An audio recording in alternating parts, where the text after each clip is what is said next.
Kendati kondisi indeks standar pencemaran udara di Kota Palembang berangsur membaik setelah hujan pada beberapa hari lalu, namun pemerintah Kota Palembang belum mengambil langkah untuk mengembalikan jam masuk sekolah tingkat SD dan SMP ke jam normal, yakni pukul 7 pagi, dan masih memberlakukan jam masuk sekolah pada pukul 9 pagi.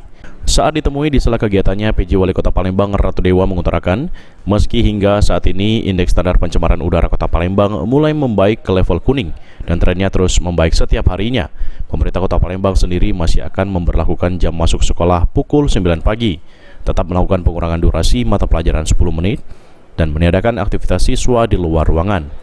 Pelaksanaan jam masuk kembali normal ke pukul 7 pagi sendiri akan mulai diberlakukan jika indeks standar pencemaran udara sudah masuk dalam level hijau. Untuk memastikan pelaksanaan kegiatan belajar mengajar sudah bisa atau belum dikembalikan ke kondisi normal, pemantauan dalam beberapa hari ke depan akan terus dilakukan. Sampai sekarang kan ISPU-nya sudah di angka 164. Insya Allah semakin hari semakin turun. Perkembangannya trennya cukup bagus.